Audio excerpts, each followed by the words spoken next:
தமிழக முதலமைச்சர் மு.க.ஸ்டாலின் தற்போது தொண்டர்களுக்காக ஒரு கடிதம் எழுதியுள்ளார். அந்த கடிதத்தில் பாஜக அண்ணாமலையை மறைமுகமாக சாடியுள்ளார். அதாவது, அறிவாலயத்தின் செங்கலை உருவாமல் நான் தமிழ்நாட்டை விட்டு போக மாட்டேன் என்று அண்ணாமலை கூறியிருந்த நிலையில் இதற்கு திமுக தலைவர்கள் பலரும் செங்கல்லை இல்ல ஒரு புள்ளை கூட புடுங்க முடியாது என்று கண்டனம் தெரிவித்திருந்தார்கள். இந்த நிலையில் தற்போது முதலமைச்சர் மு.க.ஸ்டாலினும் கடும் கண்டனம் தெரிவித்துள்ளார். இது பற்றி அவர் எழுதிய கடிதத்தில், தமிழக மக்கள் மத்தியில் திமுகவுக்கு நாளுக்கு நாள் ஆதரவு என்பது பெருகி வரும் நிலையில் இந்த வெற்றிக்கு தொண்டர்களாகிய நீங்கள் தான் காரணம்.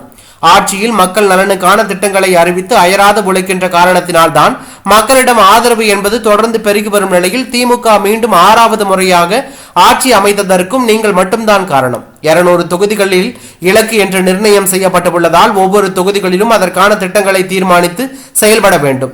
திராவிட முன்னேற்ற கழகம் என்ற 75 ஆண்டுகால இயக்கத்தின் உறுதிமிக்க கட்டுமானம் மேலும் வலுவுடனும் பொலிவுடனும் திகழ்வதற்கான சீரமைப்பு நடவடிக்கை கருணாநிதியின் சிந்தனைகள் மற்றும் செயலில் உருவான கட்சியின் கற்கோட்டையான அறிவாலயத்திலிருந்து செங்கலை உருவலாம் என்று சிலர் கனவு காண்கிறார்கள். தரையில் விழுந்து தலையில் அடிபட்ட பின்பு கனவு கலைந்து விழித்துக் கொள்ளலாமே தவிர அறிவாலயத்தின் ஒரு துகளை கூட எவராலும் அசைக்க முடியாது என்பதுதான் திமுகவின் பெருமைமிக்க வரலாறு என்று அவர் கூறியுள்ளது பரபரப்பை ஏற்படுத்தியுள்ளது.